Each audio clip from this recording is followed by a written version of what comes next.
Searching for the road to the way back. We don't know our father's going way back. Do you know it? Do you know it? Oh yeah, oh yeah, yeah, yeah, yeah. We the chosen people, you say no way. Your enemies been teaching you the wrong way.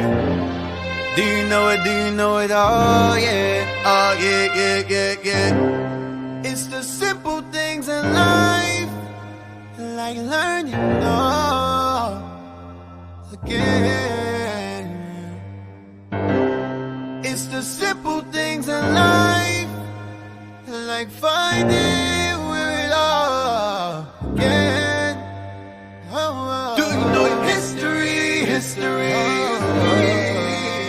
Yeah. Do you know it? Do you know it? Oh yeah. Oh yeah, yeah, yeah, yeah. Do you know your history? History.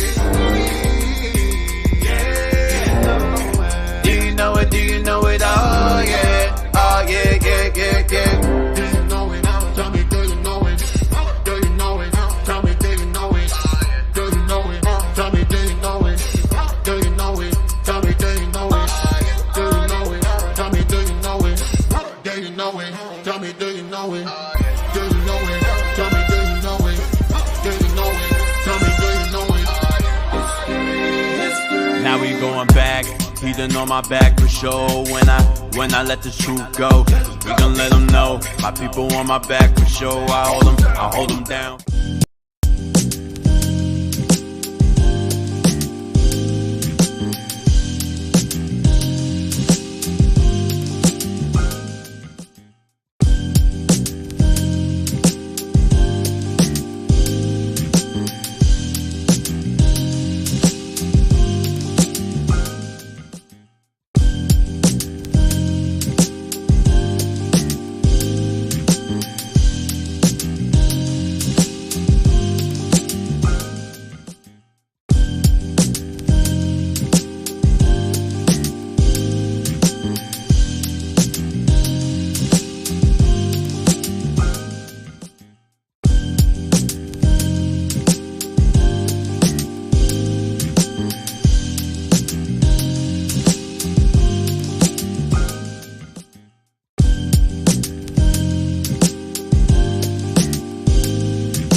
Welcome back.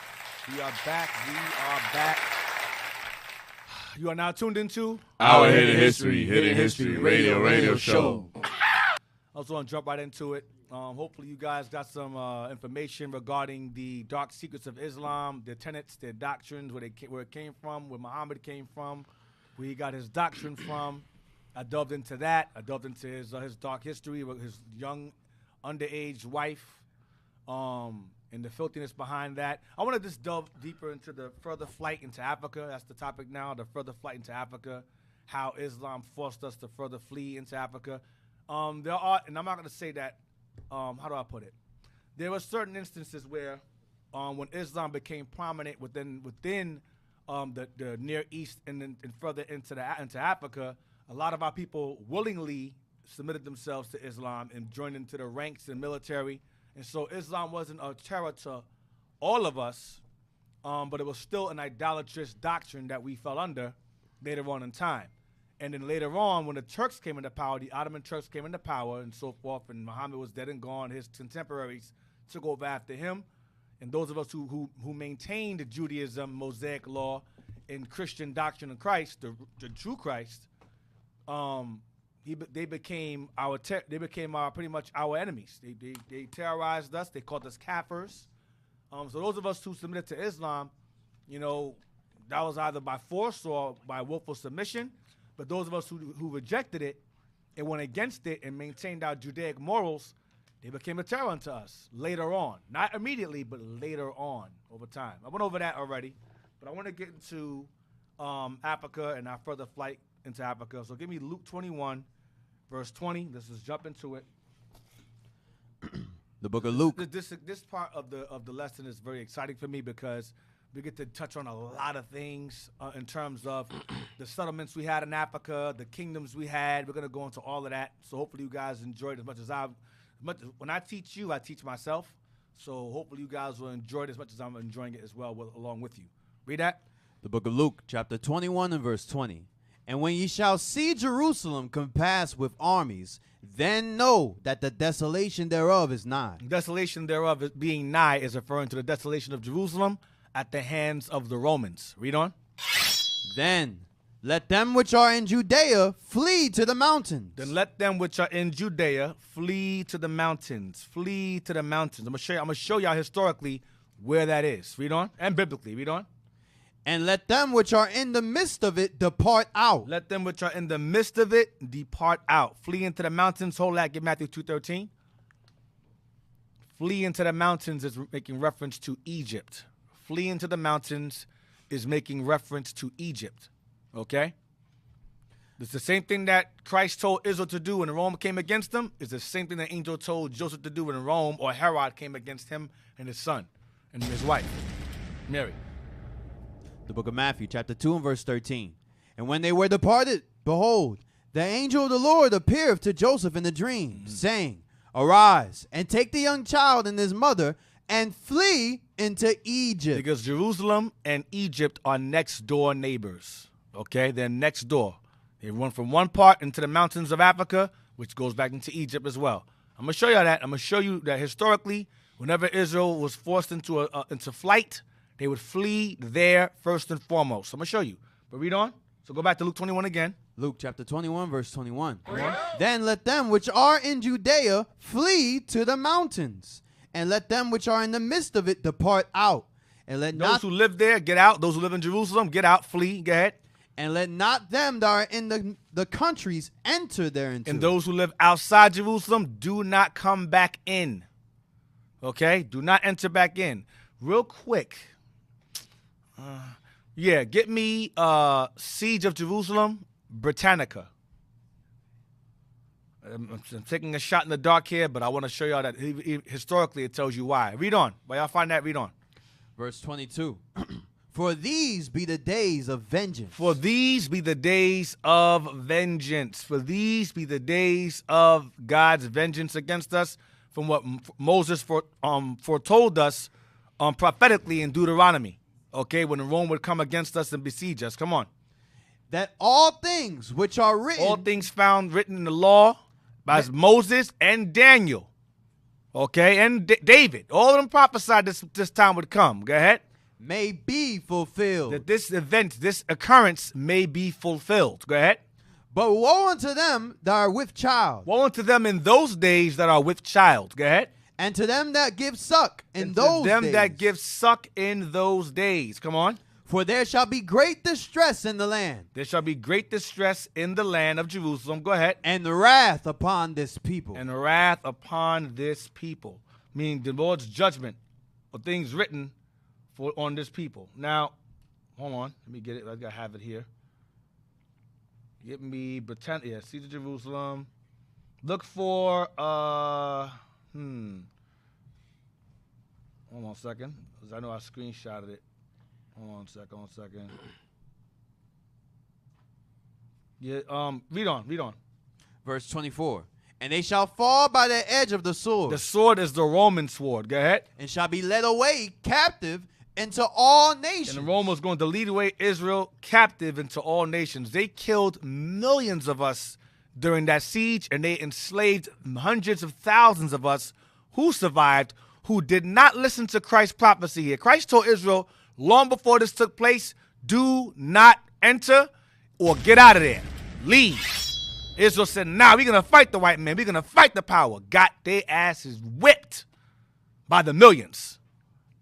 Okay? Excuse my language. Got their behinds beat by the millions. So, but best believe when this took place, there were a lot more Christians after that. They said, that guy was right. That guy that we killed told us that Rome would come against us and destroy us. And Daniel prophesied it too. We ain't listen. Go ahead. And Jerusalem shall be trodden down of the Gentiles. Jerusalem shall be trodden down of people who do not belong there, of heathen, strangers. Go ahead. Until the times of the Gentiles be fulfilled. Until the time of the Gentiles, which Daniel prophesied, the 4 beasts is up. So right now, the Jerusalem is being trodden down by the Palestinians, who are Ishmaelites, and the Israelis, who are Edomites.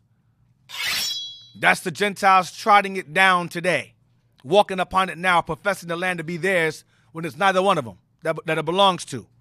Give me that. Give me that now. Botanica, let me see it. Go down. Let me see context. It shows what they did. Go to 4. Let me see. Yes. Read the whole thing here. April 7th. This is during Passover, of course. Go ahead. In April 70 A.D., about the time of Passover, the Roman general Titus besieged Jerusalem. Since that action coincided with Passover, the Romans allowed pilgrims to enter the city, but refused to let them leave. Stop. What did Christ say earlier in Luke? Those who are in depart out, and those who live in the countries do not enter therein. And Israel said, we're going to go anyway. We don't listen. Read on. Thus, strategically, depleting food and water supplies within Jerusalem. What did they do? Depleting food and water supplies within Jerusalem. They shut our water off and cut off our food supply to starve us out in the land. They blocked us in. Those who come in, you're going to stay in. Those who are living there already can't come out. And we're going to starve you in there. Go ahead. Within the walls. Within the walls. The Zealots, a militant anti-Roman party. Militant anti-Roman party would be like your you call them radicals, whatever. Go ahead. Radical groups. Go ahead. Struggled with other Jewish factions that had emerged. Go ahead. Which weakened the resistance even more. So you had internal fighting amongst us while this is taking place. While we're under siege, we're starving to death, and you got these zealots who were speaking like they were like pretty much ride or die. They were killing people, killing their own people, killing people they believed were on the side of the Romans. There was all-out war and chaos. Civil war broke out, and the zealots were behind it. Okay, and then the branch of zealots were called Sicarii. Okay, that was like the more radical, vicious zealots. Okay, they had the daggers. They had hidden daggers. That's where Assassin's Creed got it from. Right. The Assassin's Creed borrowed that from us. That's they called them the daggers. That's what Sicarii means. Read on. Josephus, a Jew who had commanded rebel forces, but then defected to the Roman cause, attempted to negotiate a settlement, but because he was not trusted by the Romans and was despised by the rebels. So Josephus sold out, basically. He realized they couldn't win and tried to negotiate with them, and because of that, the Jews hated him. Go ahead. But because he was not trusted by the Romans and was despised by the rebels, the talks went nowhere. Come on. The Romans encircled the city with a wall. The Romans compassed the city round about, like Christ said in Luke 21. Come on. To cut off supplies to the city. To cut off supplies to the city, food and water. Completely. And thereby drive the Jews to starvation. And they drove us to starvation. So that's prophecy fulfilled. History is prophecy fulfilled. I taught a class on that way back. Now, get me...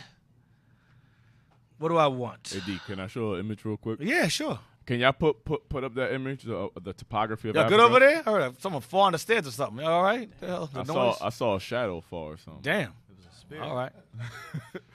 Yeah, put up that first one I posted. Somebody fell. To go with Luke 21 and 21. You see his camp boots in the air? What the hell? All right.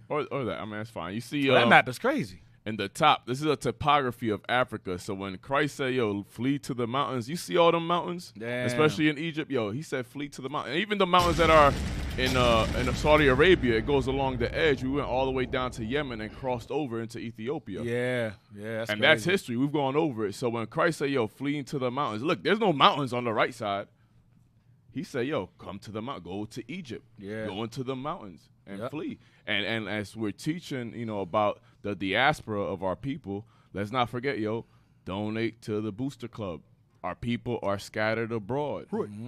So it's important that we donate to the Booster Club so we can go out to our people who are in the diaspora within Africa, within Asia, within wherever we at. We got to go out there and teach our people. So don't forget, this is very important that we donate to the Booster Club. Hey, those mountains in North Africa, they are called the Atlas. Atlas Mountains, yes. So, I'm going to touch on that.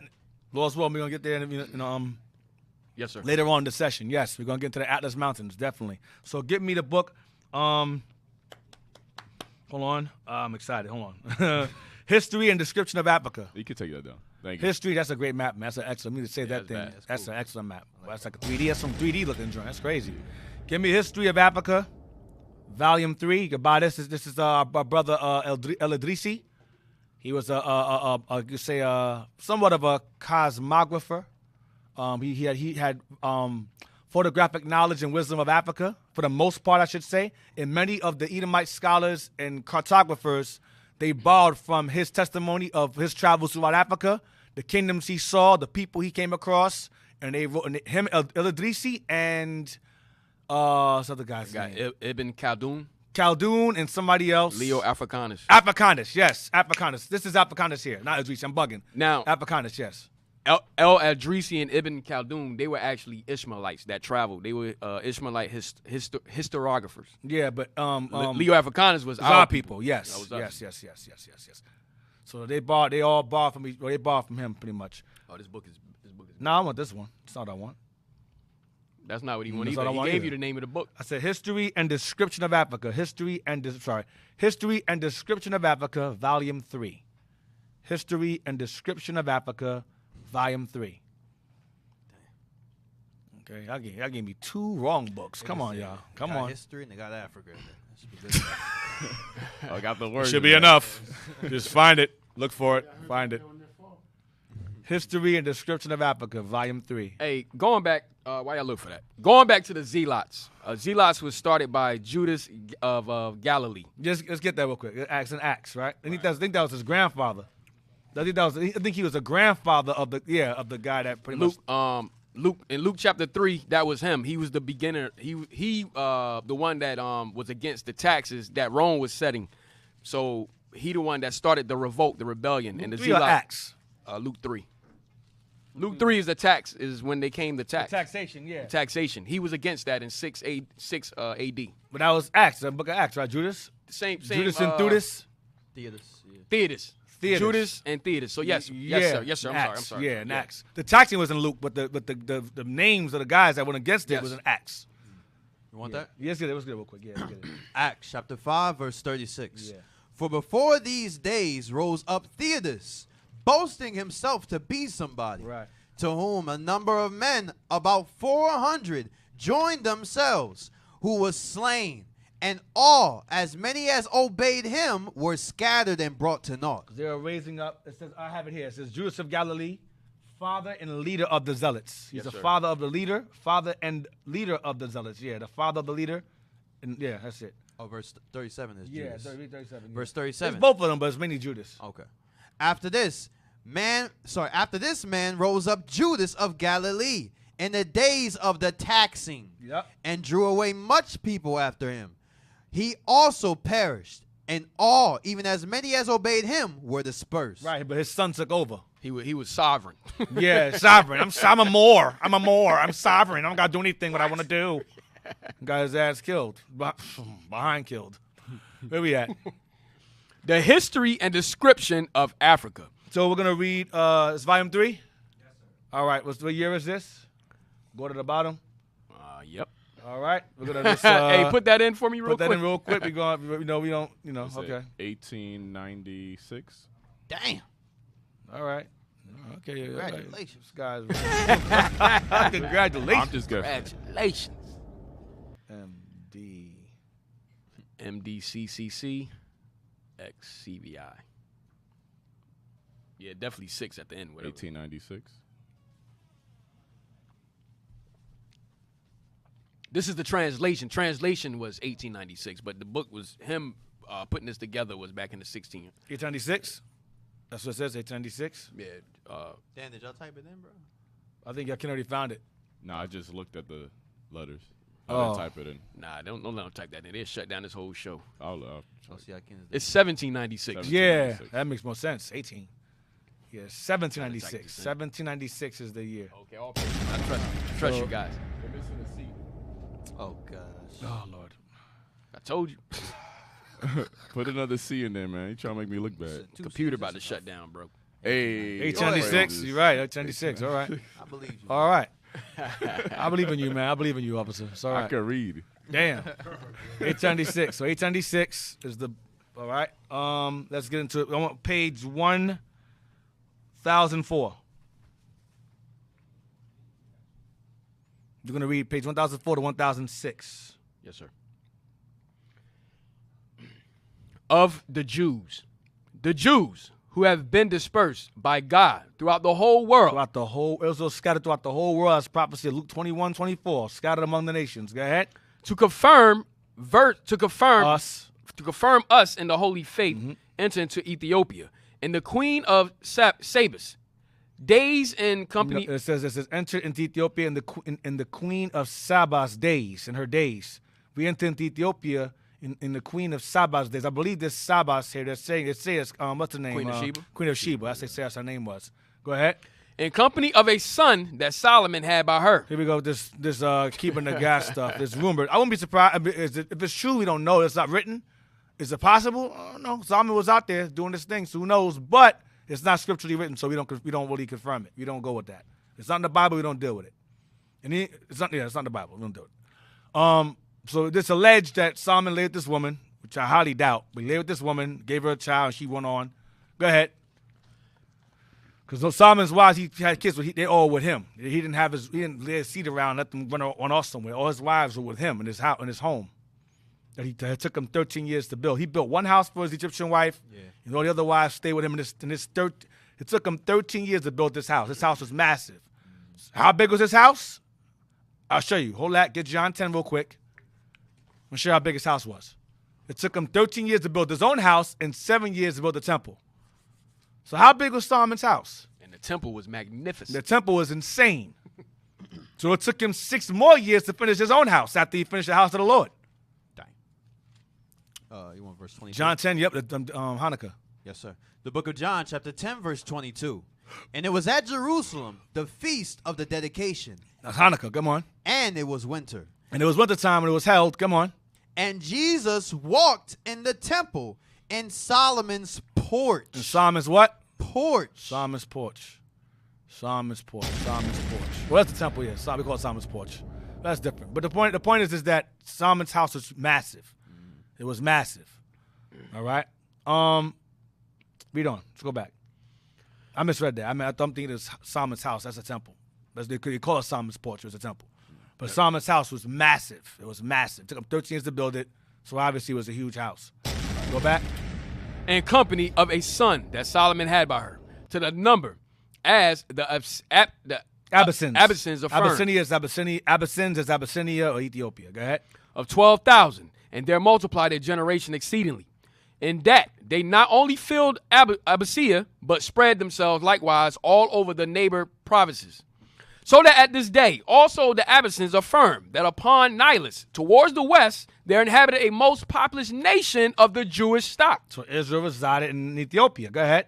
Under a mighty king. And we had a mighty king. Go ahead. And some of our modern cosmographers set down a province in those quarters, which they call the land of the Hebrews. So there was a place in Ethiopia called the land, or in that region called the land of the Hebrews. Come on. Placed, as it were, under the equinoctial, in certain unknown mountains between. Look it up real fast. That word equinoctial. I think it means the equinox or something. Or yeah, look it up real fast. Yeah, not equinox. It's Equator. Like equator. I'm thinking it revolves around that word somehow. Equinoctial. There we go. Is that what it means? Equinox. It is equinox. Happening it's a at or time, near the time of an equinox. Oh, another term for a celestial equator. Okay. Yeah, another term for celestial equator. Bring it down some more definitions. What the hell is celestial equator? That sounds like, I don't know what that means. Yeah. It sounds like heavenly, I don't know, it sounds like some heaven or something. Hold on. The equators and the stars? Like what? Yeah, I guess some form. I guess you can go with equator for now. Well, there it is right there. Go back. Go back. It says at or near the equator. Okay, there we go. At or near the equator. So Wow, let's just say equator. that. Damn. Celestial. Equinoctial. Equinoctial, whatever, man. This is equator. Damn. Lake. Where you at? Cat? Which one you said? Oh, the equinoctial region of the ocean, the equator. Okay, the equator. All right, cool. I got here. It says the celestial equator is an imaginary line that extends from Earth's equator into space and divides the sky into two hemispheres. So it's just the equator. It's just the equator. Jeez. They trying to be so technical. Like, whatever, man. Yeah, I figured it was equator. Go ahead. So places that were under the equator. Go ahead. Equinoctial or equator. Go ahead.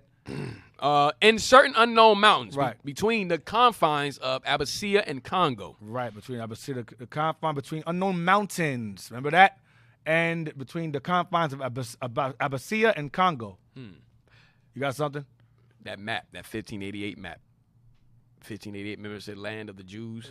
That's probably what he's referring to. Oh, Abyssinia yeah. and Congo. Yeah, let's go back to that map. Let's go get it again. Let's get it. We're gonna stretch this out. Don't forget to donate to the Booster Club while you're at it. Yep. We got to go out there and teach And our the land. people. Yeah, and the too. land fund too, man. Y'all see the QR code on there, so let's not forget. We on the mission.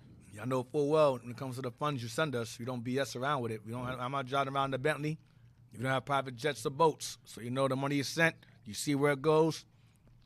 You see what we do with it. So don't front like we're gonna sit up here and take your money, and do nothing with it. You see the results of what we do. The fruits of our labor is manifest. We are very transparent with where the funds go, and what we do. You see where the funds go. Bishop is in Papua New Guinea. That's where the funds go. 34-hour flight. 34-hour flight. That's just transparent as you can get. Man, Okay. I went to 34 hours? I 34 went hours. It's 34 near hours. 3 days. That's 3 days. Yeah, Nearly, 34-hour nearly. flight. Yeah. All right, so let's blow it up some. I was just going to California for the men's conference. It was like 6-7 hours. I'm like, I can't do that. Imagine Yeah. 34 hours. The longest I yeah. That's pretty just long. stinky. Yeah, it was 2 days. It was like 2 Yeah, days. 2 days. Blow it up. This is Africa here. Right. So in the middle, you see it says Judorum. Judorum Terra, Yep. the land of the Jews. Land of the Hebrews. Same thing. So all that whole area right there, we concentrated in that area, Mhm. which Look is at it. Congo. There's some mountains there. There's Too. mountains there Mountains too. there. See mountains all around it. Okay. Right. So what I'm saying is pretty much he's kind of referring to That area. This area. The landmass. So let's go back to the book. Back to the book. And likewise, on the north part of the kingdom of Goami and the southerly quarter of the kingdom of Goram, there are certain mountains, people with Jews, who there maintain themselves free and absolute through the inaccessible situations of the I same. mean, they feel safe. They ran to the memory of fled to Christ. Said, those of us who listen, these are the guys that listened. These are the Jews that listened, really, in Christ. They ran. They knew Israel was here. So those who fled during that time, they ran. They said, we're going to go. We know Israel's in the mountains over there. We're going to go with them. Because Israel go where Israel is. I'll say it again. Israel flees where Israel is already. So for example, I know Jez lives in Oregon. I'm in New York. If I'm being chased, I'm going to run to Oregon because Jez is there. Right. They're over there. We'll still go there. Settlements there. Settlements, right? We have settlements. Go ahead. Communities, right. Go ahead. For in truth, by this means, the inhabitants of the mountains speak generally, are the most ancient and freest people. In that, the strong situation of their native soil secureth them from the incursions of foreign nations. Right, so they can't be attacked. We're safe for the mountains. Nations can't attack us. They got to come up the hill. We have the higher ground. We have the advantage. Go ahead. And the violence of their neighbors. Such are the Scots in Britain. So the same way we were safe from our enemies, such were the Scots the same way in Britain. Go ahead. And the Biscaynes in Spain. The Scots in Britain and the Biscaynes here is our people too. There's those Israelites also. But we're gonna get into that, Lord's will. We're gonna remember yesterday, Deke, Bishop went over the Hebrides. Oh, the Hebrides. And that's in Scotland. Hebrides. Yeah, it is. Hebrides is in Scotland. Yep. Yes. That's why it says New Hebrides. New Hebrides. Yes. The old one is in Scotland. Right. You have a book that says this, the Hebrides or something. I forgot. You do have a book on it, though. You got to find that thing. If I have you know where it is. I probably most likely have it. Yes, I forgot these about guys that. look like the Hebrews over in Scotland, which Yeah. King Yeah, James that's what was he's a king saying. over. The Hebrides. Yes, right. I forgot about that. Hebrides. Damn, we got to find that book, bro. We got to find it. We have it, but we got to find what book it's in. Go ahead. So the Biscaynes here will be the Basques. The Basque goes back to the Phoenicians or Northern Kingdom that traveled there in Spain and took it over, named it España, meaning rabbits. I went over this history a couple of years ago. You gotta go watch the old videos about the history where I go into this in detail regarding the Biscaynes or the Basques of Spain. That was us. The Scots of Britain was us. The Bretagne was us. The Bretons was us. The Bretons was us, and the Bretons was us. Bretons was us. All right, go ahead. But to what? But to return again. But to return again to our purpose. Trust and believe. Sorry. Trust and believe. I'm gonna be slick with it. I'm gonna tap it. I'm gonna stay here. I'm gonna tap England real quick, then bring us right back here again. Then we're eventually gonna go into King James stuff. So I know some of y'all are watching this just to get to that. Yeah, hell no, that stuff. King James. Right. I'm gonna go into King James. I'm gonna go into his family. I'm gonna go into the us ruling Europe, Britain, Scotland. I'm gonna go into that stuff. I'm gonna possibly tap it somewhat. When we get into the slave trade, I'm going to tap it and come back, all right? But then we're going to eventually go into it in time. Go ahead.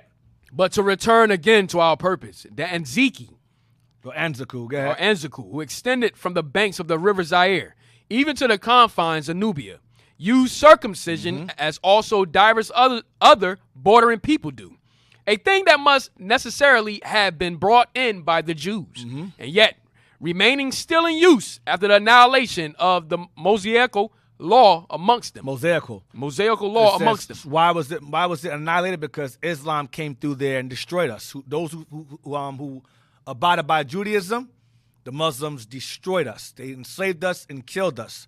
That's why it says the annihilation of the Mosaical law amongst them. Why was it annihilated? It's going to say it here. Read on. Some also think that the people called Kafri, No, Kafir. It's Kafir, really. Kafir are Kafirs. That's like plural. Go ahead. at this day, who are Gentiles, draw their original from the Jews. Stop. Read again. Some also think. Some also think The some is referring to the Arabs. Read ahead. that the people called Kafir are Kafits. The people called Kafir or Kafits.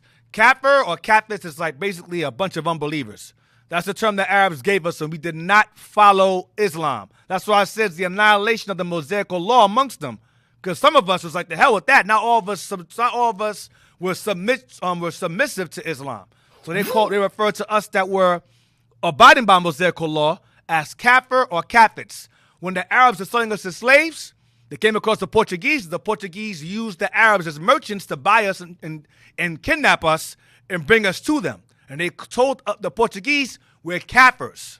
They told the white folks, we're Kafirs. So in South Africa today, those of you who are from there watching, the derogatory term for y'all in Africa is Kafir. You're a Kafir, which means you're a nigger, or in Arabic, you're an unbeliever. It's a derogatory term. And Deacon, the derogatory term for those of us that was in the northern part, meaning Guinea and Negro land, they called us Lam Lam. Oh, there you go. So that was so in South Africa they called us Kafirs, but where we was in Negro land in the Sudan they called us Lam Lam Or Fulani. or Fulani. Them niggas over there. Means over there. Fulani. Even in China, they called us Kafirs. Yeah, oh, yeah, because the Arabs brought us over there. Because they brought Islam over there to China with the slaves. And they taught the Moabites over there, these are Kafirs. In Macau and Canton, Guangzhou region. Guangzhou, yeah, that's Hong the Kong, slave that's depot. all the area that we were taking Right. as slaves in China. Right, so read again. Some have also think what? Some also think that the people called Kafir are Kafits, Kafirs. Kafits at this day, who are At Gentiles, this day, HND6, go ahead. draw They their called them what? What they call us? Gentiles, The Arabs called us Gentiles. We didn't follow Islam. Go ahead. draw their original Original means draw their origin. Draw their original or their origin. Go ahead. from the Jews. The Kafirs or Kafirs are Jews Dang. that abided by Mosaical law that was somewhat, if not almost completely annihilated by the Arab onslaught. Go ahead. But being environed on every side by idolaters, they have by little and little swerved from the law of Moses. Because we had influence. You had the heathen among us. Remember, give me Psalm 106? Because you had Hamites amongst us. We started learning from them. We start to slowly swerve away from the laws of Moses through the influence or mingling of the Hamites that were amongst us in that landmass. That's your Bantu and your Zulus. Yeah, start going the hell off. The book of Psalms, chapter 106 and verse 34. They did not destroy the nations concerning whom the Lord commanded them. A lot of those nations that we didn't destroy, they fled into these areas right here that we're talking about. Into Northwest Africa, into Central Africa. A lot of these is Hamite. A lot of them were the Canaanite nations that resided in these land masses. Go ahead. We didn't destroy them all. So when we fled into these land masses and encountered them, we started following them again. Like during Moses' time, being stupid. Go ahead. But were mingled among the heathen. We begin to mingle ourselves among the heathen. Go ahead. And learn their works. We begin to learn their ways and little by little swerved from the laws of Moses. Same thing. Go ahead. And they served their idols, which were a snare unto them. Come on. Yea, they sacrificed their sons and their daughters unto devils. We begin to sacrifice our children. We begin to do tribal markings on our faces like Ham used to do. That's all I want. So go back to the book. On the other side, the Jews, being wonderfully increased in Spain, passed one after. No. Go back. It says they have little by little. Oh, you want to read that part? Yeah, All read right. that part again. They have by little and little swerved from the law of Moses. Watch this. And so are become, as it were, insensibly idolaters. Going back to what David said in Psalms 106. Went into idolatry. Go ahead. Confirming it. Go ahead. On the other side, the Jews, being wonderfully increased in Spain, being wonderfully increased in Spain. Go ahead. passed one after another into Africa and Mauritania. So the Jews that was in Spain passed one after another into Africa, Afrique, and Mauritania.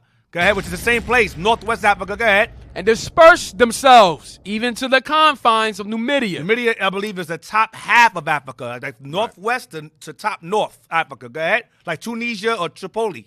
Go ahead. Especially by means of traffic. Which was ancient time called Carthage. Okay, Numidia. Go ahead. Especially by means of traffic. Mean business, trade, our jobs. Our jobs took us different parts of Africa. Go ahead. We were merchants.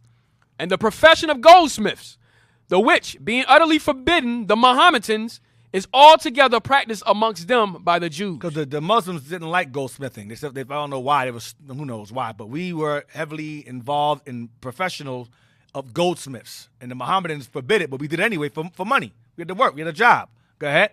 Is altogether practiced amongst them by the Jews, as are likewise divers other mechanical crafts, but principally that of blacksmiths. So primarily our main focus or job of the Jews, the black ones, was blacksmithing. We were smiths. Go ahead. It is said that I'm not sure that word is. I do it. A town in the kingdom of Morocco was inhabited by the Jews of the stock, as they affirmed of David. Whoa. Okay, dang. So we gotta look up that word, that place. Oh, it's in Morocco, and the people of Morocco, the Jews, were the stock, as they affirmed, of David. Okay, David's babies. Okay, go ahead. Who, notwithstanding, by little and little are grown Mohammedans. So a lot of David's and children became Muslims, converted to Islam by force, for the most part by force. Go ahead. The Jews increased afterwards in Africa, when first Emmanuel, king of Portugal, put them forth of their dominions. When we were expelled out of Portugal and Spain, Africa was pretty much increased the number of Jews. Go ahead. For then many went over into the kingdoms of Fez and Morocco, and brought in thither the arts and professions of Europe, unknown before those barbarians.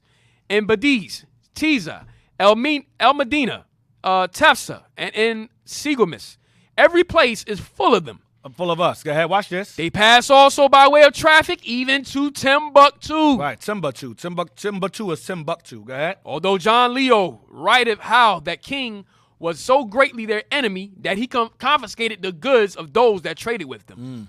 It imported because the leaders over Timbuktu were Muslim. So whether it was Ishmael, I think it was Jake, but anyone who was of the Islamic religion, they were against the Jews. So the leader leaders or sultans over Timbuktu were heavily Islamic. So they were a problem to us for a little while. Go ahead.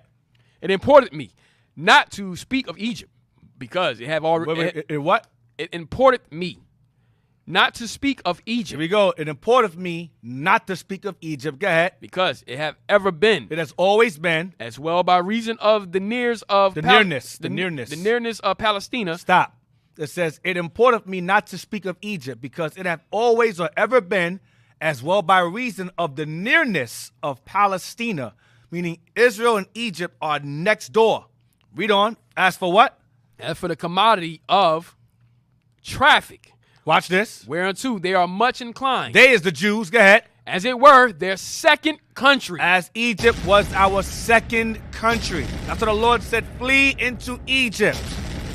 Joseph and Mary, take Christ, flee into Egypt. When Rome surrounds Jerusalem, flee into Egypt. Where after 70 AD, Egypt was flooded with Jews by millions, especially Alexandria, Egypt.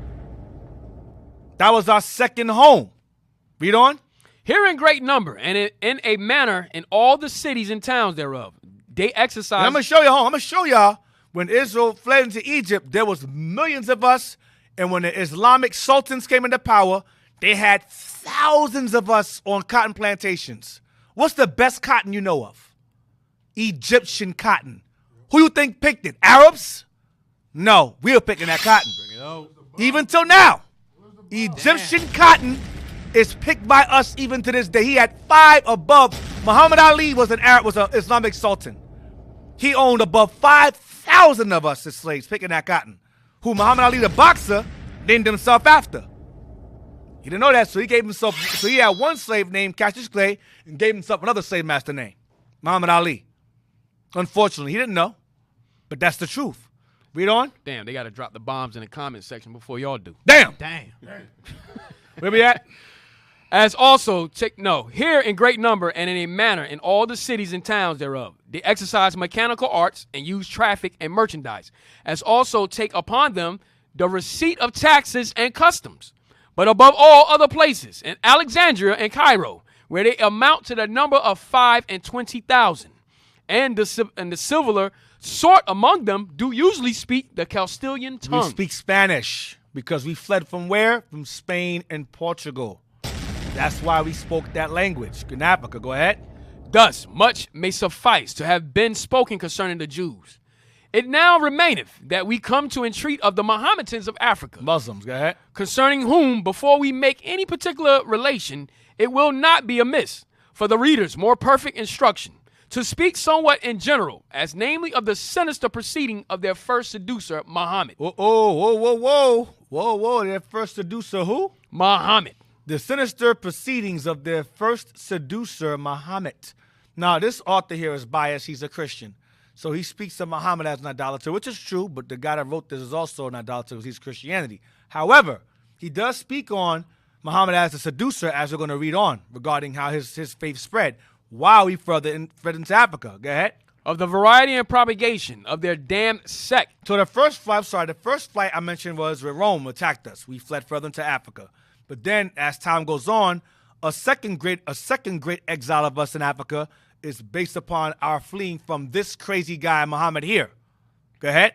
Of the variety and propagation of their damned sects over the east and south parts of the world, of the foul principal nations, which are the maintainers and upholders of this diabolical religion, and of sundry other particulars most worthy the observation.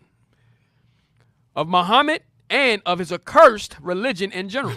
Accursed religion in general. Go ahead. Muhammad, his father, was a certain profane idolater called Abdallah, of the stock of Ishmael. That's a fact. Go ahead. And his mother was one, Hanina, a Jew. So they say. I've heard that. I've heard she's Ishmael. She might have been a Jew. It's possible. That's why his cousin was following. It might be possible. I don't know because according to Islam, both Muhammad's father and mother are in hell because the father was an idolater and the mom also didn't believe in him being a prophet either. Who knows their child better than the parents?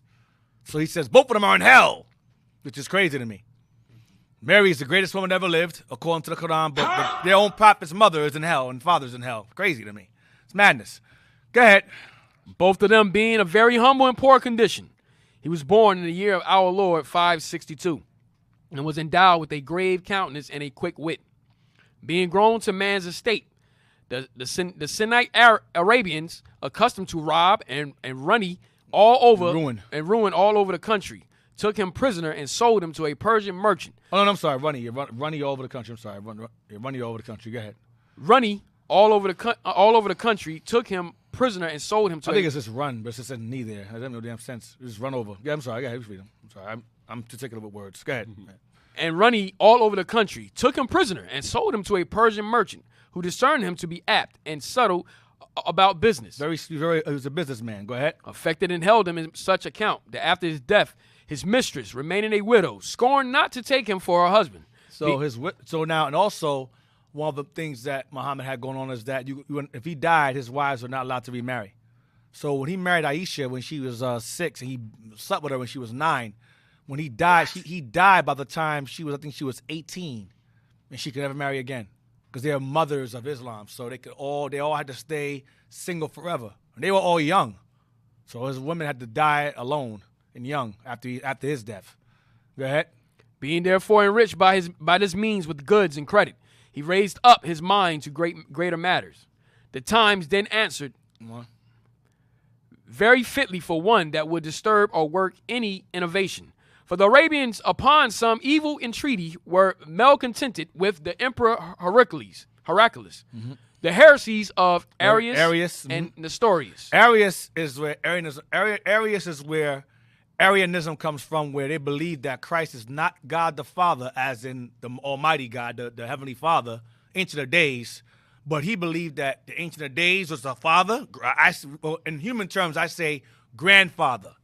The Father, the Ancient of Days is the grandfather, and then the Son is the Father, our Father. And then they had the children. So he believed that Christ was the Son of God, not all three in that Trinity stuff. He was an anti-Trinitarian. And Nestorius, I'm not sure what he was about. There's some kind of different Gnostic ideology, I believe, that was opposition to the disciples sometime in history. Go ahead. There's a Christian doctrine. Go ahead. Had in a miserable sort shaken and annoyed the church of God. Come on. The Jews, though they wanted power, yet amounted they to a great number. A lot of us. The Saracens prevailed mightily. In this instance, the Muslims. Go ahead. Both in number and force. Because Saracen means Muslim, and it also means black. But in this instance, it means Muslim here. Go ahead. And the Roman Empire was full of slaves. Mm-hmm. Muhammad, therefore, taking hold on this opportunity, framed a law. Here we go. Wherein all of them shall have some part or prerogative. And this too, apostata Jews. These two apostatic Jews, meaning they were apostates against the doctrine of the Bible. Apostate or apostata Jews. Go ahead. And two heretics assisted him. Right. Apostata and heretics is the same word. Go ahead. Assisted who? Muhammad. In pushing what? His law or his religion. Go ahead. Of which one was John, being a scholar of Nestorius school. Right. So he got help of pushing Islam with a Jew named Sergius, who was of the Nestorius school. And the other. Real quick, let's look up Nestorius real quick. See who that is. Type in Nestorius. I know what Arius is. Arius is basically anti-Trinitarian, which is what we are. I believe apologists call us Arians. Yeah. They got like a new term for us. It's always new terms for us. Every year was something different. They so happen to find out that we teach that Christ is God. Yeah. Like, okay. Yeah. Keep it pushing. We've always taught that Christ was God. You guys are just too retarded and stupid to understand it. But again, once again, we don't teach that Christ is the Father, as in Ancient of Days. We believe the Heavenly Father is one entity from which Christ was created by, and then Christ made us. It's just that simple. Grandfather, father, children. Very simple. Why you guys are so understanding is beyond my understanding. We believe in the Ancient of Days, grandfather. We believe in Christ, who is the Father, Isaiah 9:6. And then Christ is our Father. Okay, we're the children of God, the heirs, the joint heirs. That's us. Grandfather, father, and sons. That's simple. Take that how you will. You other Israelite camps so confused. Take that back to your boys and share it with them. Where we at? This isn't that lesson today. Read that. Nestorius, was an early Christian prelate who served as Archbishop of Constantinople from April 10th, 428 to August 431. So by his time, the Christian doctrine that was taught by the disciples was already long gone and corrupted and confused. This is pagan Christianity at this point. Everybody making things up as they go. Go ahead. You want to jump to the point? Jump to the point what he taught. That's all I want to hear. His teachings included rejection of the title Theotokos, God-bearer, used for Mary, mother of Jesus, which indicated his preference for the concept of a loose prosopic union of two natures, divine and human, of Christ, over the concept of their full hypostatic union. I need some layman's terms. I don't know what the hell I was talking about. Hypostatic. Sound like some 5%ers wrote this. That brought him into Fontainebleau. Who was Cyril? Oh, God. Is there somewhere else that this mentions doctrine? Please. There was a prosopic union of two natures. I don't know what that even means. Go down. I think that go back to Christ being man and divine at the same time. All right, yeah, all right. He's a demigod. All right, go down. Go to doctrine, please. If that's doctrine or doc, go down. Life, go down. Controversy, go down. Oh, right. Go. Right. Please find something that makes more sense. Nestorianism refers to the doctrine that there are two distinct hypotheses in the hypostasis in the incarnate Christ, the one divine and the other human. The teaching of all churches that accept the Council of Ephesus is that in the incarnate. Okay, click hypostasis, please. I'm black. Click hypostasis, please. I don't know what that even means. Read that. The hypostasis is the underlying fundamental state or substance that supports all of reality. It is not the same. Oh, okay, well, maybe you'll elaborate, please. Go ahead. It is not the same as the concept of a substance. So wait, hold on. So it's a fundamental state or substance that support all of reality. You see, my brother, when you contubulate the nukes of the cranny of the circumcision in the Latin an embryo, you must find. This sounds like some Oswald Bates wrote this, bro. This is crazy. And it goes into Neoplatonism. I know what that is. What are you talking about, man? But so it's the fundamental state of substance, but then they said it is not the same as the concept. You're reading it. I'm not even here anymore. You're reading it. I'm thinking about bills. This guy is. Wait. Hold on. All right, because I'm getting a headache. In Neoplatonism, the hypostasis of the soul, the intellect, and the one was addressed by Plotinus. In Christian theology, the Holy Trinity, that's all they had to say, consists of three hypostases: that of the Father, that of the Son, God, it's a Trinity. that of the Holy Spirit. Oh my gosh, that's all you had to say. Trinity. All right, so Arius is anti-Trinity, where Christ is the creation of the Father, and Trinity is Christ is the Father, the Son, and the Holy Spirit. He pretty much is all three in one. So those of y'all who believe that don't keep no commandments and laws. If that's, we don't believe that. We believe they're all separate. They're all of one source, but they're separate. Well, two of them are of one source, but they're separate entities. None of y'all that acknowledge this Trinity stuff keep no commandments. Y'all celebrate Easter, Christmas, New Year's, all kind of pagan holidays. Then you want to profess about some 3 in 1. All y'all wicked as hell regardless. We don't even entertain that. If you believe in Trinity, congratulations. Good for you. Round of applause for you. You're going to die regardless. You're going, whether it's 3 in 1, 8 in 1, 2 for 1, 5 for 2, you're going to die regardless. Let's go back. See, that's why it says the wisdom from above is easy to be entreated. Right. None of this hypostasis stuff. This is easy. Yo, right.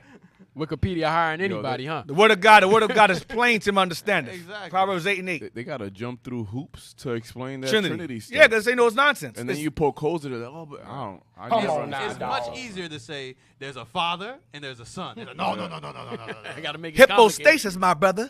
You see, you must go to the hippo, like the animal in the water.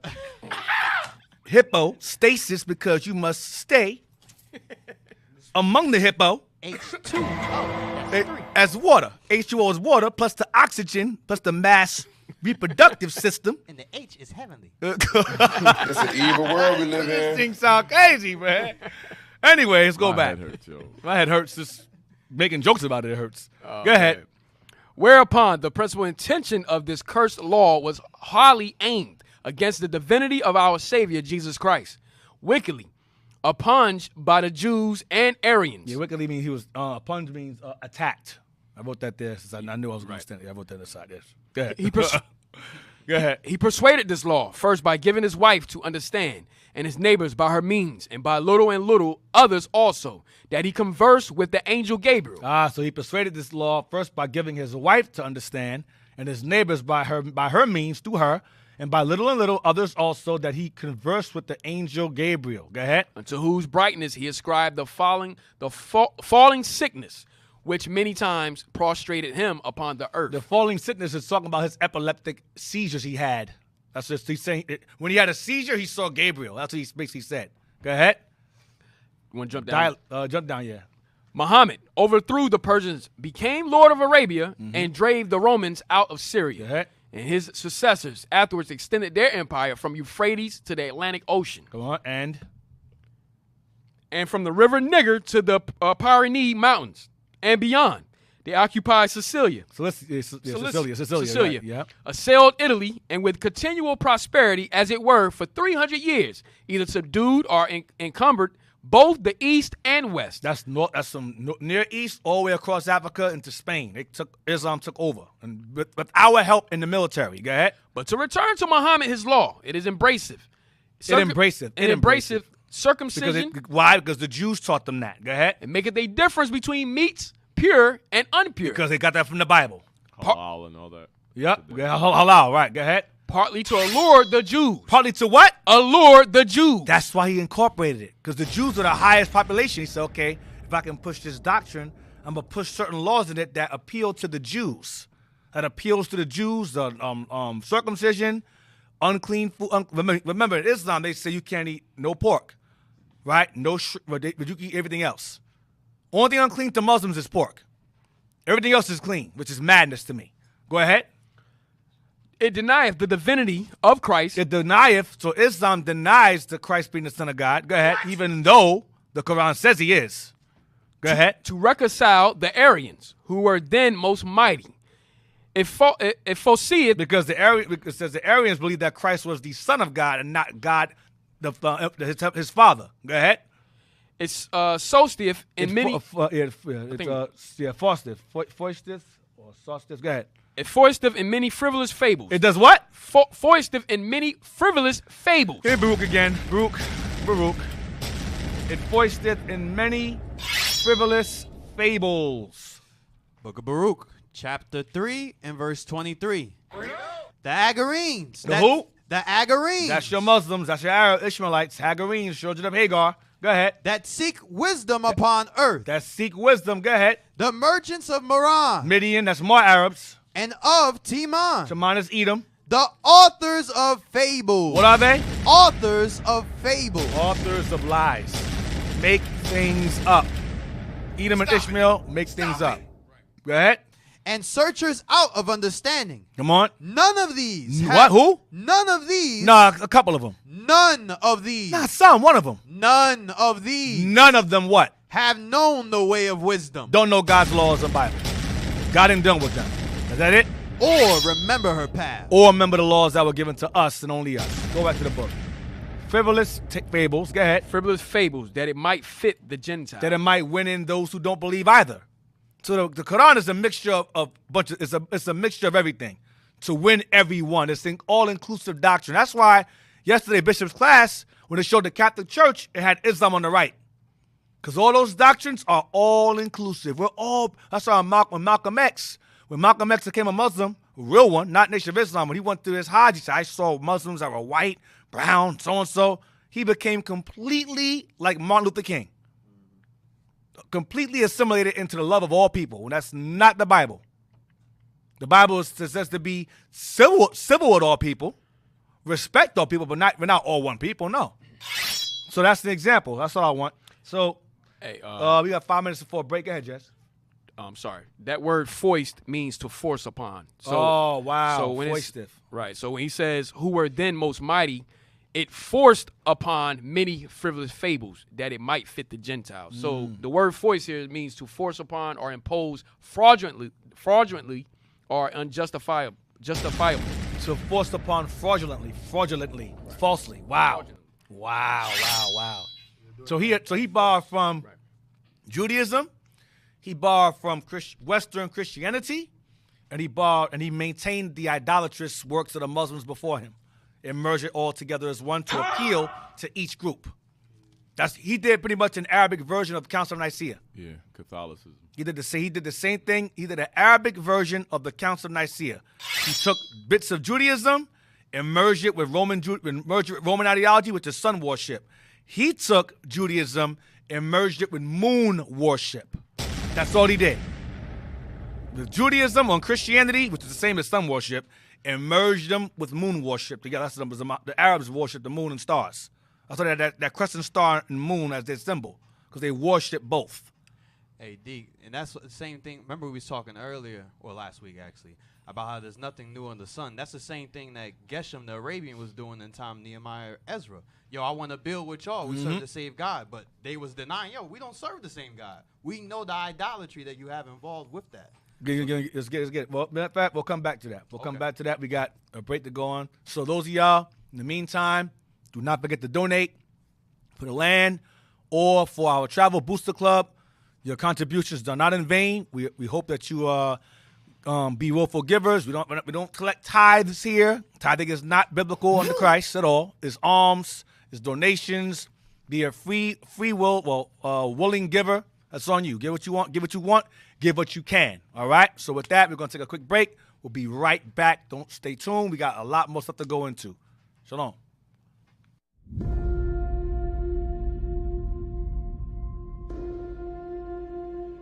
Extreme oppression here and lack of knowing their history.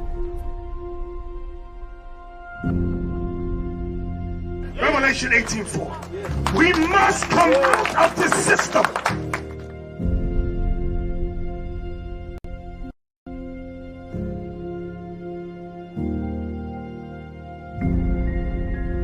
How many of you love God? How many of you love God? A brief stay is going to plant the seed in our people, the sons and daughters of God, that they are the children of Israel. That's our mission. That's our goal. That's what Christ said to do. This gospel I hear, they never heard of it. That's the first time they ever heard what we're teaching. So a lot of them interested to know what are we bringing out. They're interested to know about us. What is the Israelite? God is not a white man. God is black man. Jesus is a black man. He said white. Do you guys agree with this man here? No. Return to God and God will lead us through in Israelites. They also call you Kanakas. Another word for slave. Another word for nigger. Where the Bible says that you're a nigger, you're a slave. Nowhere in the Bible. Now that's the voice of God. You cannot separate history from the Bible. And you sing and dance all day and learn nothing. You're not gonna touch this mic. You're a smart man. Ask that priest why Jesus Christ is white. Whatever the Bible said, that's what we're gonna teach. God never dealt with the white man. He never dealt with the Chinese man. You might say that's racist. Then the Bible's racist then. Color matters for a regular human being. How much does it matter for the Son of God? We must come back together as the children of Israel. This is the journey to the ends of the earth.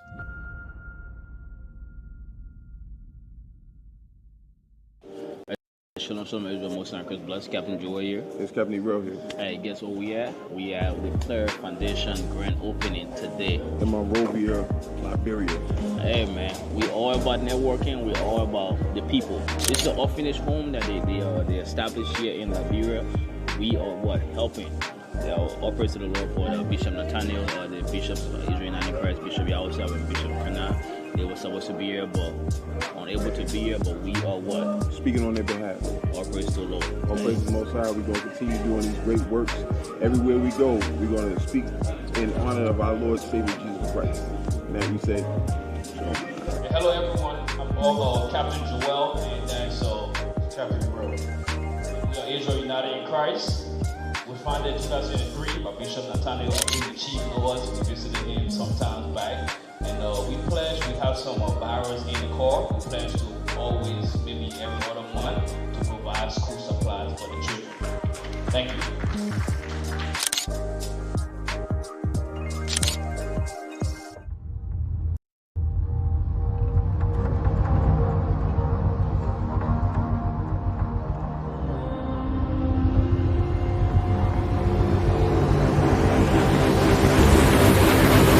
hombre, ¿qué es esto?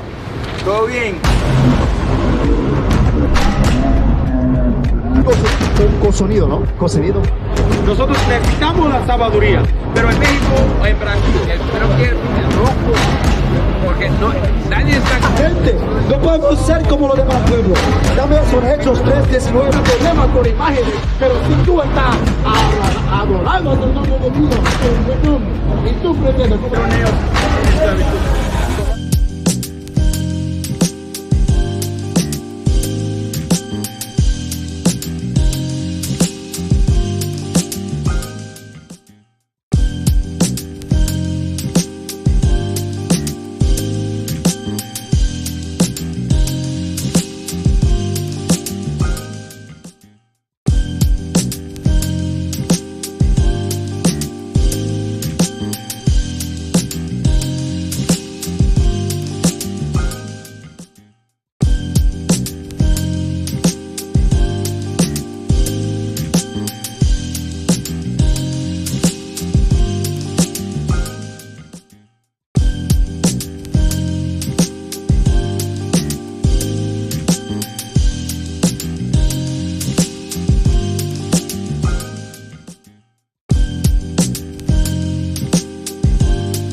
we're back. We are back. That sound better now. Damn, y'all do over the sound. Okay. Check, check. Damn, Yeah. all right. They fix everything. Gotta add some quality. The lights fix the sound. Everything is alive.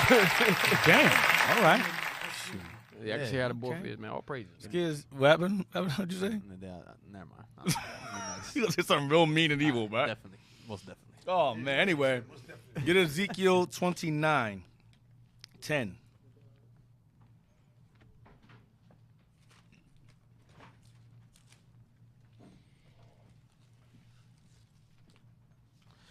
Ezekiel chapter 29 and verse 10. Behold, therefore I am against thee, and against thy rivers, and I will make the land of Egypt utterly waste and desolate. Come on. From the tower of Syene. So the tower of Syene is Aswan. Aswan would be southern Egypt, now Sudan, which borders Ethiopia, or Migdol. Okay, once again, Syene is it's also referred to as Aswan. It is southern Egypt, now Sudan, that borders or bordering Ethiopia, a.k.a. Migdol. Go ahead.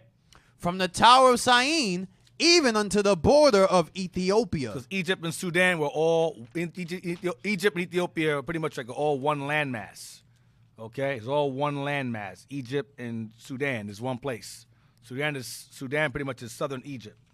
Okay? Sudanese people, the original Sudanese, not our people. The Nilotic Sudanese are Egyptians. That's the real tall people, the wonders of the world.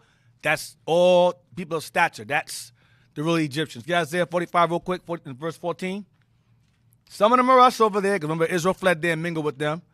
When you read Ezekiel, it talks about how Israel was messing with them, sleeping with them, and yeah, Mosai was real graphic with that. I'm not going to go into that. Very, very graphic chapter. Yeah, even in Hotel Rwanda, when the Tutsis were being persecuted, a lot of them fled into Sudan. Explain more, elaborate on that. We're running Tutsis and Watusis, so people don't know that difference. Yes, so a lot of the Tutsis, they claim descent coming from Ethiopia, from the seed of Israel. So when they came in there during the royal line, when there was actually a kingdom. That's Hotel Rwanda, right? Yes. Okay. Yes. Mm-hmm. They had the kingdom in Burundi and Rwanda. But the British and French came there, and they split them up to separate them from each other. Like South Africa. Exactly. They have different names. Exactly. So the Hutus started persecuting the Tutsis. They were cutting them up and putting them on the river, saying, go back up to the Nile, where they came from. Israel. So a lot of them dispersed during that time and fled into Sudan and throughout the whole world. But that's why our people are dispersed in Sudan right now. So the Tutsis will be us. Yes, and there are Hutus that were separated by the British just because their nose was bigger, so we were intermingled between both. Right, what happened? Round of applause, what happened? Yeah, he should know that. You all right, man? He should know that, man. He's from Burundi, so. Yeah, you got family from there. Man. Yeah, family's from there, man. Yeah. And when you look at us in Sudan amongst the Ham and so forth, you can tell, you can look. Even though we all tall, even though everybody's tall, you can see the you can see the, you guys say 45 and what I want 14, I think it is, regarding their stature. Yeah. Because Pharaoh Egyptians are very tall, as so are the Ethiopians.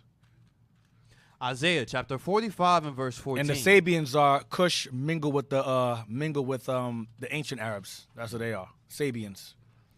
Thus saith the Lord, the labor of Egypt and merchandise of Ethiopia, and of the Sabians, men of stature. Men of stature. That's why they're so tall. The Sudanese are the original Egyptians. Not those Turks over there, them Ottoman Turks over there. Egypt now about, we're Egyptian. No, you're not. You're not Egyptian at all. You guys are a bunch of Ottoman Turks that moved over there. Turks being Edomites and Arabs mingled together. You moved up in there. Primarily Edom, really. Teman, really. Ateman, that's y'all are, Turks. Y'all are Atiman, so you are Edomites.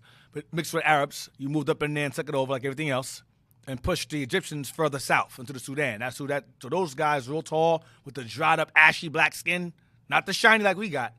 That's the real children of Pharaoh in them. That's who that is. All right, now, give me History of Africa again, History and Description again, Volume 3. I want page 856 to 857. When Muslims take over Egypt. Okay?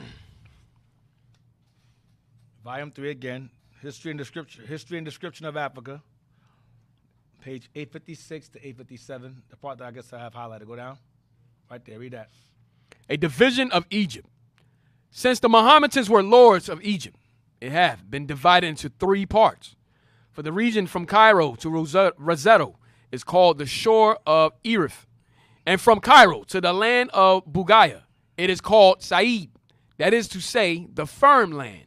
But the region adjoining upon that branch of Nilus, which runneth towards Damidia, and Tennessee. Tennessee is in Egypt. Remember, Tennessee is named after Egypt. That's why they got a big pyramid over there. Memphis is based upon Egypt. Memphis, Tennessee, and Tennessee also. Go ahead. They call by the name of Becria or Marima. All Egypt is exceeding fertile. It is. Yeah. But the province of Said excelleth the 2 other parts for abundance of corn, cattle, fowls, and flax. And Marima aboundeth with cotton and sugar. Aboundeth with cotton and sugar. You know who's on them plantations. Go ahead. Howbeit, the inhabitants of Marima and Erith are far more civil than the people of Said, because those 2 provinces lie nearer unto the sea, and are more frequented by European, barbarian, and Assyrian merchants.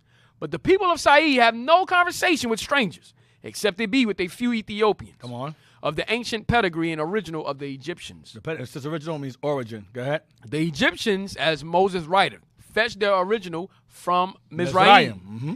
The son of Cush, the son of Ham, Yep. the son of Noah. And the Hebrews called both the country and the inhabitants of Egypt by the name of Mizraim. So we called Egypt by Mizraim. That's the biblical name for Egypt, Mizraim, according to the Bible.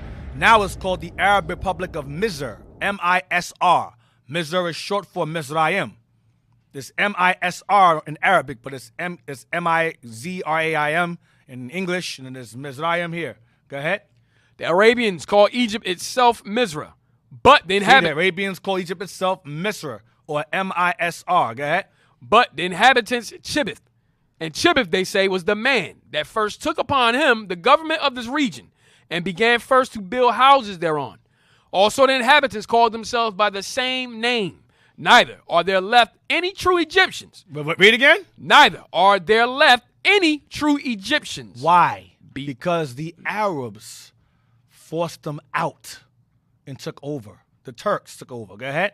Besides a few Christians, which are at this present remaining, the residue embracing the Mohammedan religion have mingled themselves amongst the Arabians and the Moors. And us. Go ahead. This kingdom was governed many years by the Egyptians themselves, as namely by the king that were called Pharaoh, who by their monuments and admirable buildings seem to have been mighty princes, and also by the kings called Ptolemy. And also by the king of the Greeks. Go ahead. Afterward being subdued unto the Roman Empire. Mark Anthony, go ahead. This kingdom since the coming of Christ was converted unto the Christian religion under the said Roman government. Since the decay of which empire it fell into the possession of the emperors of Constantinople. The Ottoman Turks took it over. This book tells you the Turks kicked the Egyptians out. Those guys over there that conquered Constantinople was originally Istanbul. It was once Constantinople. That's a song. It became Istanbul when they conquered Constantinople. Constantinople was named after Constantine. When they conquered it, it became Istanbul, Turkey. So the Turks took over Egypt, which were Muslim. Edomites mingle with Ishmael. Okay, the big three, with a big two in this instance. All right, that's all I want. Now, get me Isaiah 11, verse 10.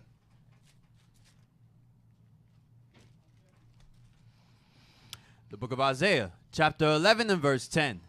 And in that day there shall be a root of Jesse, which shall stand for an ensign of the people. To it shall the Gentiles seek, and his rest shall be glorious. Going into Christ. Go ahead. He's the root of Jesse, the Messiah. Go ahead. And it shall come to pass in that day that the Lord shall set his hand again the second time. The second time means all of us as a whole. All 12 tribes will be delivered like he did the first time in Egypt.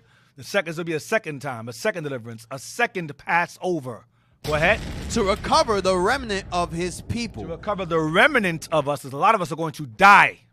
Go ahead. Which shall be left from Assyria. From Assyria will be Turkey. Yeah, Assyria. No, Assyria is like in between Egypt, Iraq, Iran, and Syria. It's in between. It's Kurdistanian mountains, whatever. Go ahead. And from Egypt. Egypt is going into Egypt. Go ahead. And from Pathros. Egypt is Lower Egypt, and Pathros is Upper Egypt. Go ahead. And from Cush. Cush is Ethiopia. Go ahead. And from Elam. Elam would be India, Persia, Iran. Go ahead. And from Shinar. Shinar is Iraq. Sumer, Sumeria. Go ahead. And from Hamath. Hamath is central Syria. Go ahead. And from the islands of the sea. When Bishop went there. Bishop just came back from there. The islands of the sea would be the Greek islands, the American islands, the Caribbean islands, the Fiji islands. We're in all those islands. We are everywhere. Right. Everywhere. Now, I'm going to show y'all how we got to them islands on the other side. We know we got to the islands on this side, but the islands on the other side is an unspoken history we're going to touch on. The Trans-Pacific slave trade. Heading into that right now, Lord's will. Next few moments. Go ahead. What verse is that? Verse 12 now. Be verse 12. We're going to wrap it up. Be verse 12. We're going to go ahead. Continue. And he shall set up an enzyme for the nations, and shall assemble the outcast of Israel, and gather together the dispersed of Judah. Both Judah and Israel. Go ahead. From the four corners of the earth. Because Israel is scattered on the four corners of the earth. Judah and Israel. We'll get Zephaniah 3 and 10. Zephaniah 3 and 10.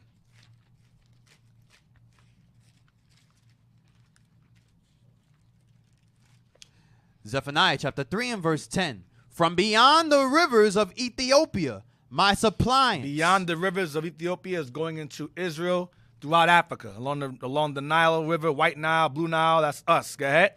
Even the daughter of my dispersed. Israel is the daughter of his dispersed. Go ahead. Shall bring mine offering. We shall bring. So Israel is found all throughout Africa. Israel is found all throughout Africa along the Nile. Okay, along the Ethiopia and Congo, along the Nile. Wherever the Nile is found, Israel is found alongside of it. We always stay by the water. All right, now, get me the book Slavery in the Arab World. So we're going to touch on the slavery of the Arabs. That's what leading to the next topic now. So next week will be, well, we're going to do it now. It's the introduction to it. Slavery in the Arab world. Slavery in the Arab world. All right. So we're going to I'm just going to borrow that topic there. Use that. Slavery in the Arab world. I'm on page 10. So next week we're going to continue into that. Slavery of the Arabs or slavery in the Arab world. Start from there, grasping the reality of slavery in the Arab world. Grasping the reality of the Arab slave become far less of a problem for the 19th century. When the Muslim traffic in slaves reached its zenith, there are consular reports of official documents and census reports which provide indications of the nature of the trade and number of blacks exported to foreign markets. Explorers and missionaries such as Mungo Park, Henrik Barth, Gustav Noctigal, and David Livingstone, whose efforts in Africa excited the imagination of Europe, offer detailed accounts of the slave trade and its mournful effects on the countryside. Their writings etched a clearer picture of the workings of this trade and provided indications of its volume. Other factors of a more practical nature have discouraged historians from inquiring into the slave trade and slavery in the Muslim world. Foremost among these is the lack of documents, personal accounts, and reliable data on the number of blacks who were enslaved. The little that is known about the early history of the Indian Ocean trade. Somebody called me. Read foremost again, foremost.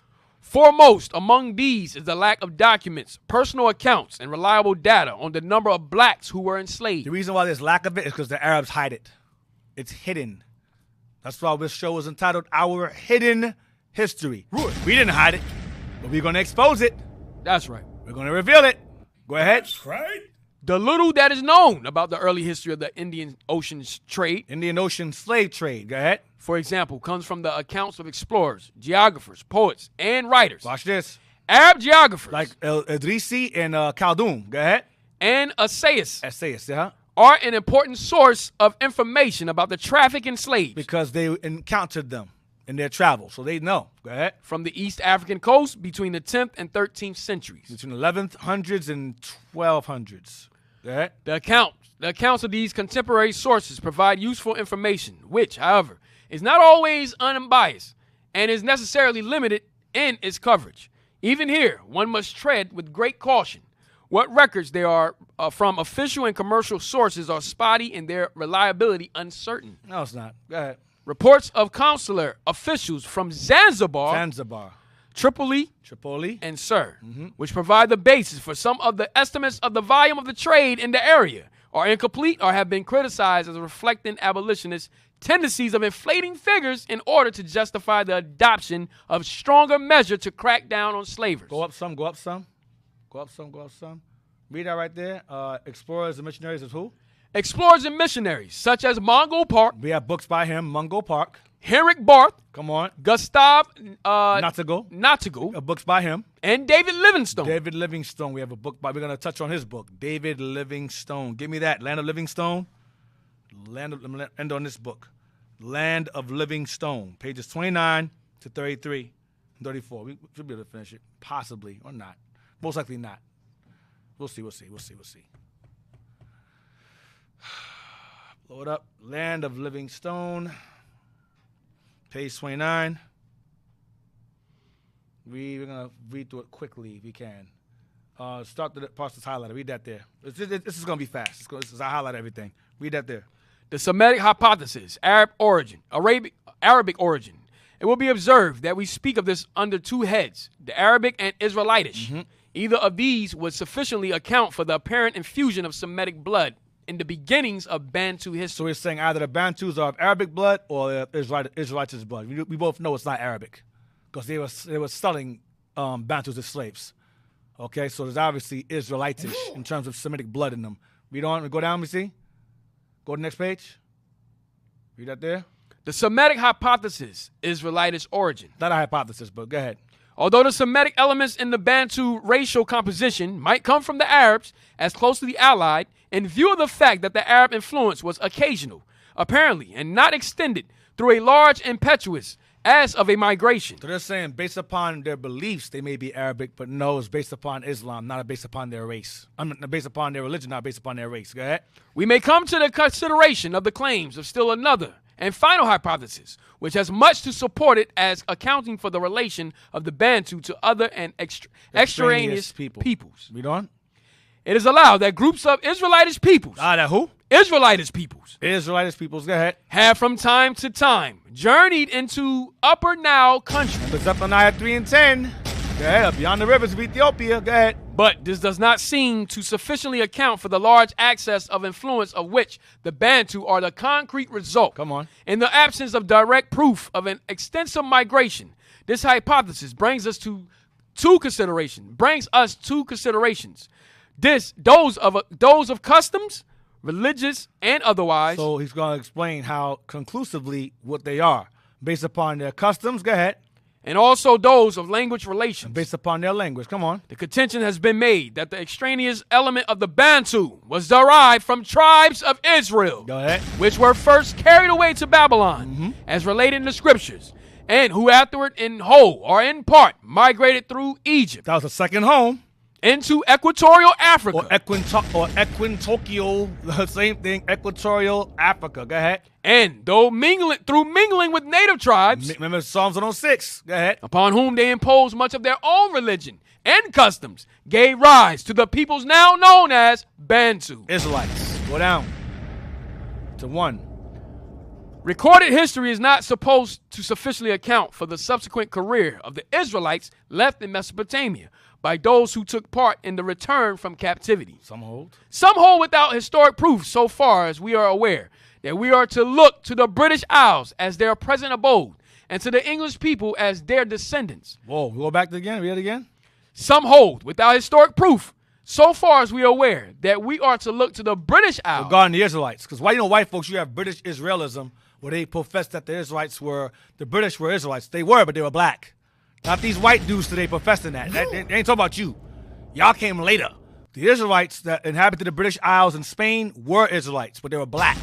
Not you imposters that took over later on and conquered us and enslaved us and took our names and our castles from us. Go ahead, read on. Apart from historic consideration. This goes right back to King James again, by the way. So we're getting hints of it slowly. Go ahead. This view lacks the essential language of connection.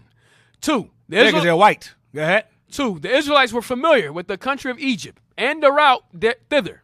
From previous residence in and relations with Egypt after the Exodus, they would regard that country as inviting them to depart from the more unfriendly scene of recent bondage. We would always flee to Egypt. Go ahead. This is seen in the career of the remnant in Palestine, who left migrating to Egypt and taking the prophet Jeremiah with them. That's true.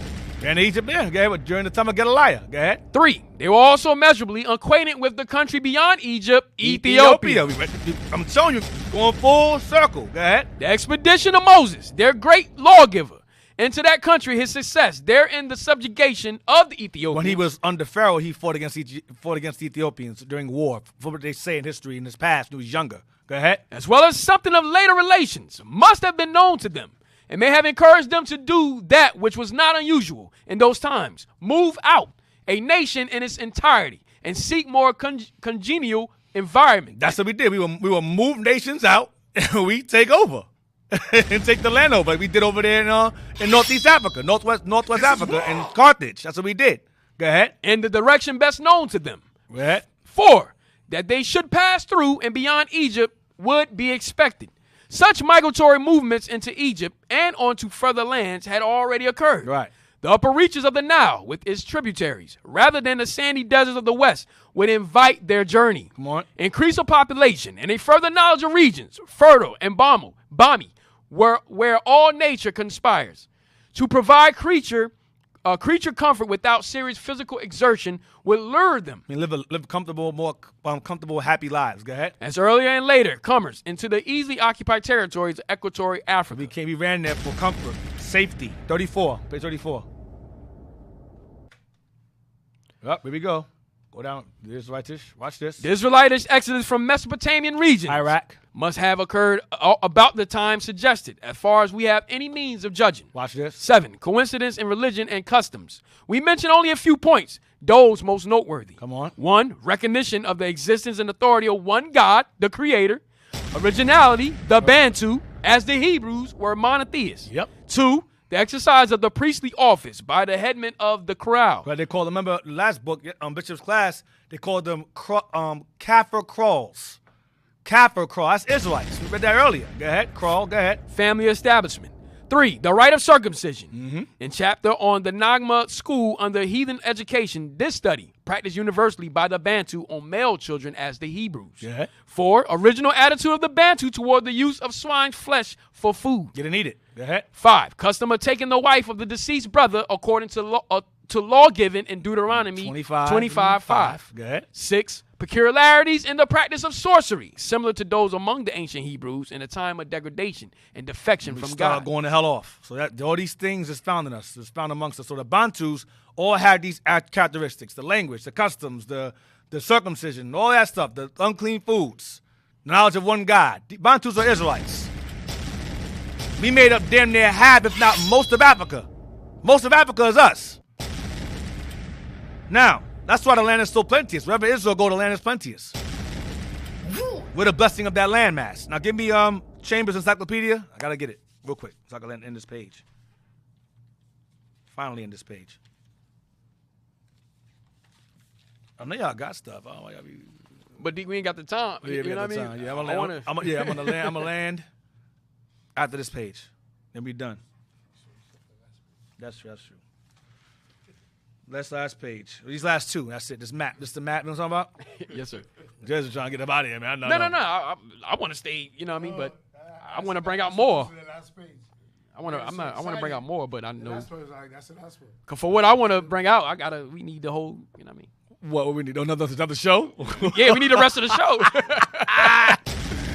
All right, so we're gonna pull this joint, and then Lord's will we can revisit it. Lord's will next week revisit it, and Jez can just go all out because Jez been holding back. He let me go on a rant.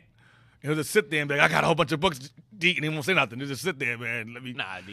Come on, man. You gotta drop it sometime, man. But okay. Yes, sir. All right, so like I said, I'm excited. So blow this map up some so we can look at it. Blow it up. Yep. That's good. Bring it up here. See, this says here you see Berbers and the Arabs. Now, Berbers here is us. Berbers here is us, and Arabs is another. Now, modern times, Berbers are Arabs now because they enslaved us and took upon themselves that name. But the Berbers, the Semitic Berbers were us, and the Hamitic Berbers helped the Arabs enslave us. I'm going to say it again. You had Semitic Berbers and Hamitic Berbers. I went over this years ago. So the Berbers of modern time are considered Arabs because the Arabs and the Hamitic Berbers got together and sold the Semitic Berbers or Israelites into slavery, taking upon themselves that name. Berber goes back to Barbary. Barbary goes back to Northwest Africa. Barbarian, they call it barbarian states. The Romans refer to it as Barbary or Barbary states or Berberi states or the Haritans. That's them. Then you have here Arabs. Right here you see Hamites. This is an old map. It has Hamites across here. Why? Because when Joshua conquered the Canaanites, where'd they run to? Right here. They ran here. That's Joel 3. They ran here. See Hamites across the screen? That's Canaanites. All the Girgashites, Hivites, that's them in here. All of them are in here. Tuareg. Tuareg, right here. You see Tuareg there? Tuareg Berbers, those are Hamitic Berbers. Okay, they got with the Arabs and helped enslave us. They converted to Islam, got with the Arabs and helped to enslave us. Then you have Fulas. That's Fulani. That's us. That's Israel there. Fulas or Fulani is us there. Then you have Kanari. That's us there. Kanembu is us also. Kanem-Bornu Empire. That was us. Thibis up top. Then you have Sudanese, go across. You have Mandingos, Ashanti, Yoruba. And you have Sudanese what? Go across. Sudanese Negroes. Sudanese Negroes. See that? Then you have, what else? Across, you see Bantus going across the bottom. Ain't that Congo right there, Jess? Yes, sir. That's the go down, yeah, right that area. Right that here, goes right back to Judaism, Teta. Bantus all across. That's Bantus. It's all Jake there. Luango. That's all us there. Luanda. Bantu, but Esau's showing you Sudanese Negroes. This means that's not the Hamite Sudanese. That's the Jake Sudanese. Then Bantus is us. That's all us. So Sudanese Negroes and Bantus are the same people. But when it says Hamites up top, the Most High is showing us that the Esau knew Hamites is here and Jake was in the bottom. They know. That's matter of fact, Sudanese Negroes is Negro land. That's damn Negro land. Or Igbo land. Negro land, Igbo land is the same thing. Hey, Deacon, also go back up to the Tibis. You see Tibis? Click on put your Tibis. So when we was migrating, Tibis is Lake Chad. Lake Chad was a pit stop for us. That was a pit stop before we even went down further. So as we migrating from Palestine into Egypt, so forth, Lake Chad was like a center pit stop for us before we went further down. And if you look, you see Nilotic Arabs. It's right next to Nubia. See it there? Nilotic Arabs. That's the Cushites that embraced Islam. Damn. That's why a lot of our people over there in Sudan are being killed. They were killed and chased out of that area and were allowed to be placed into Israel today. The Beta Israel or the Sudanese, the Ethiopian Jews, they were killed out or enslaved within that area by the Nilotic Arabs. Nilotic Arabs, the Arabs are not Nilotes. The Sudanese who convert to Islam, they terrorize our people in that area there. Nilotic Arabs. Then you have, go down to the right. You have Malagasy there. Malagasy right there. And Madagascar. That's Madagascar there. Somalia up the top. Abyssinia up top. Swahili. Okay. So, I'm gonna land there. We gotta get up out of here. I'm gonna land there for now. But Lord's will, next. Make sure. What page is that? What page is this? Go down. 25? Let me see. 85. No, I want an 84. Y'all bugging. 84, not 85. I said map, right? Go to 84. Let me see. We ain't got time. I'll come back to this also next week. Remind me, Jess. Yes, sir. Page 84 and 85, because I want to read this really fast because we ain't got no time. So page 84.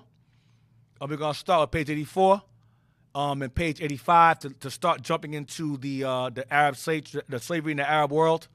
That's going to take us into the Trans-Pacific slave trade. That's going to take us. I'm going to take y'all on the journey to Iran, India. I'm going to take y'all to Papua New Guinea. I'm going to take y'all from Australia, take you back to America. We're going to go back to China. Japan. We're going to go to Japan. Philippines. We're going to go to the Philippines. We're going to visit all them islands because that's where Israel took us. Okay? Zanzibar, Madagascar,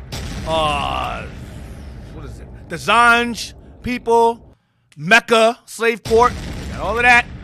Right? Make sure before I close it out. Make sure real quick. Even today, Dubai was built by slave labor. Wow. That's only been like 2 decades ago. Yeah. Damn. Yeah, we're gonna go into that. So definitely we're gonna go into page 84 and 85 regarding that map layout and the writings revolving around that map and how it was put together. That's in page 84 and 85.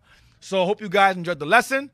It's about to get deep. We're gonna get heavy into this stuff. I mean, like heavy. I'm talking about from the Spanish Inquisition. I touched on that earlier.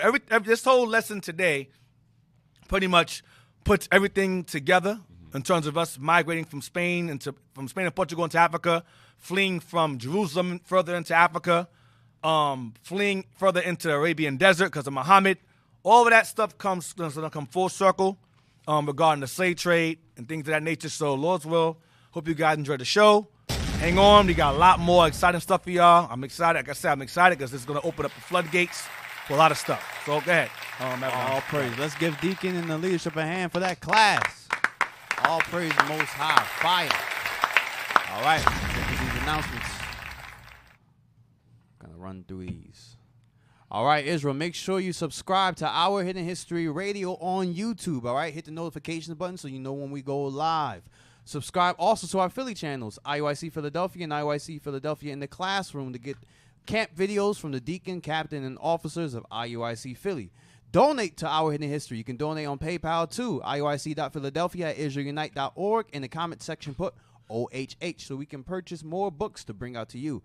Donate also to the Booster Club. You can donate to the Booster Club on PayPal to iuic.fundraising@israelunite.org. All right, to help the word go out to the four corners of the earth. As y'all been seeing throughout the show, we're scattered everywhere, all right? So send in your funds to help. Also, subscribe to IUIC TV to get exclusive content from the leadership of IUIC, and tune in next to Raven and Wolves with Deacon Malafia. Yep. All right. Praise to the more? Yeah, two more. I'm sorry. Yes, sir. Missing persons, we have Sarah Haynes. She's age 30, race Caucasian, hair brown, eye color blue, height 5'5", 155 pounds. So if you have seen her or know of her whereabouts, make sure you reach out to Why do we have Edom on the? Why do we have Edom? I don't know. Okay, yeah. Okay, we're doing that. Okay. I think made that sister. Made that. All right, let's go. That's his aunt. That's his aunt. All right. Yep. Go ahead. No, go ahead.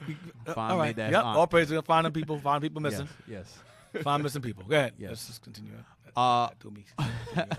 Also, make sure to donate to the land fund. All right, we want to purchase our own land so we can celebrate our own feast and do much, much more on that land. All right, so donate on PayPal to Israel@israelunite.org. In the comment section, put land. All right, if you believe, send in your funds.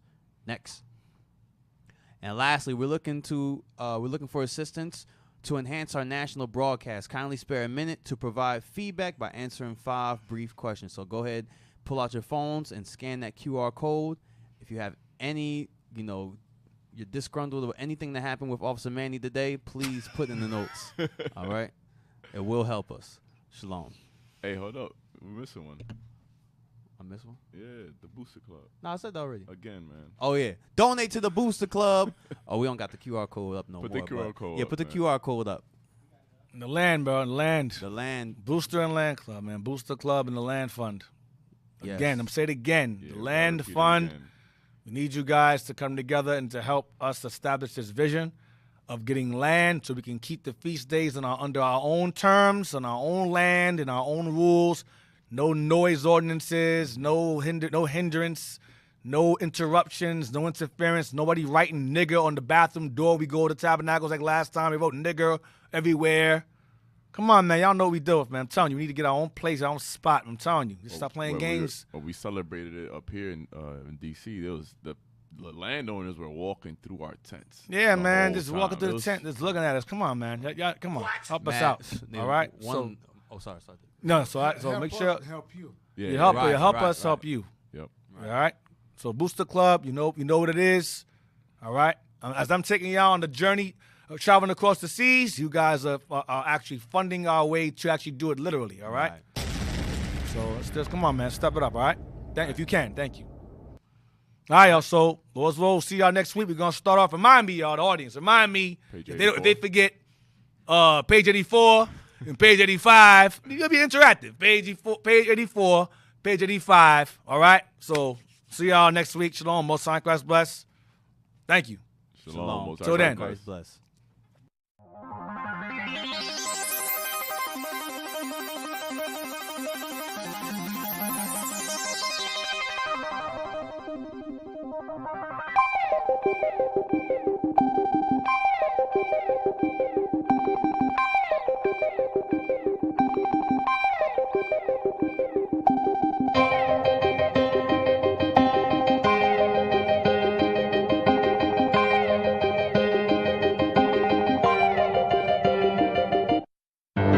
Searching for the road to the way back. We don't know our Father's going way back.